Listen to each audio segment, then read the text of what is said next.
Thank you, Mr. Chairman, and thank you, Director Young, for being here.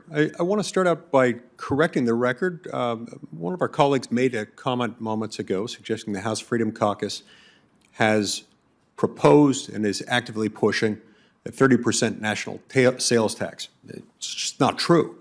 House Freedom Caucus has one member who asked for a vote on something like that, but the Freedom Caucus itself doesn't do that, nor would the Freedom Caucus support that in the absence of a full repeal of the 16th Amendment, which seems, let's just say, unlikely at the moment. I do, however, applaud the House Freedom Caucus for the work that it's done in proposing ideas to get us on a sustainable spending trajectory. They recently proposed, in fact, that Congress should be responsibly reducing spending growth rates. The biggest problem we've got is the rate at which government spending grows is faster than the rate of increase, the rate of economic growth within our country. And if we took care of that in time, we could get to balance over the course of a few years. They've also identified some areas where cuts would be appropriate, particularly on the discretionary side of the budget, while enacting meaningful regulatory reform to make sure that Congress, and not unelected, unaccountable bureaucrats, will have ultimate decision-making responsibility over regulations that affect economic growth and ultimately revenue. I do want to remind everyone, anyone watching this hearing, as well as American taxpayers more broadly, that it's Congress that ultimately determines annual spending and revenue levels, not the President's annual budget. Although required by law, the budget request of the President that he submits annually to Congress has long been a political messaging document reflecting the policy goals and ambitions of the current President's administration. And it should be noted that many of the largest policies embedded in this particular request have zero chance of becoming law, particularly in the current divided Congress, and with good reason. President Biden's FY24 budget message to Congress alludes preposterously to, quote, delivering on his commitment to fiscal responsibility, close quote.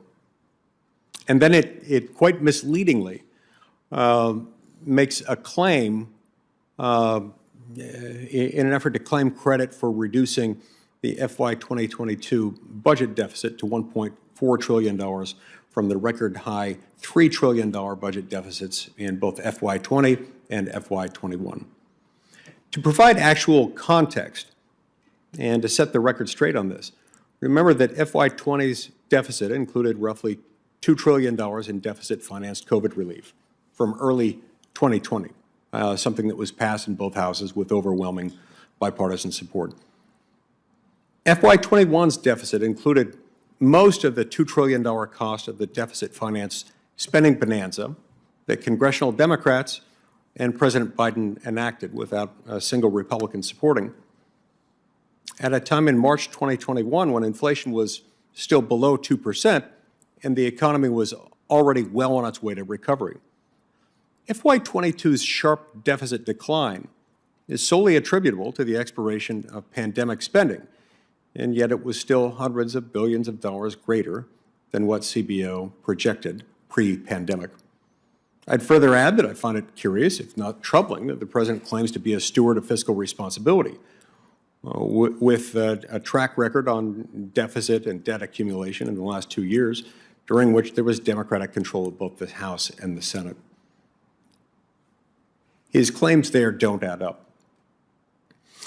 Director Young, this budget request proposes even more spending over the next 10 years than current law projections would suggest. We obviously disagree on that point, you and I do, but I'd be curious to know what, if any, proposed programmatic spending cuts or spending freezes the last, at a minimum on the discretionary side, are contained within this budget. Can you identify any of those? We have an entire fact sheet I'm happy to share with this committee about what spending cuts this president would take on. One, pharma, paying pharma less by negotiating prescription drugs and saving the American taxpayer $160 billion. Also closing tax loopholes for big oil. We Those had a aren't profit spending of $200 cuts, billion. those are tax increases, but.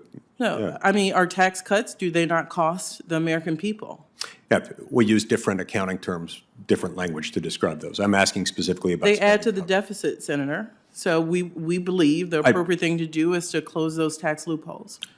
Understood. Now, with non-defense discretionary spending, $661 billion in FY19 before the pandemic. The president's budget calls for $1 trillion for non-defense discretionary spending in FY24. This is completely unrealistic as an increase, even from the FY2023 levels. And I endorse wholeheartedly the Freedom Caucus proposal to cap non-defense discretionary spending. Would the president ever consider capping non-defense discretionary spending, and if not, why not? Well, one, those aren't the correct numbers. Non-defense discretionary in the president's budget for 24 is $688 billion, compared to $886 billion for defense and $121 billion for VA medical care. Look, Senator Lee, your time has expired. thank you. Thank you, Mr. Chairman. Thank you, Senator.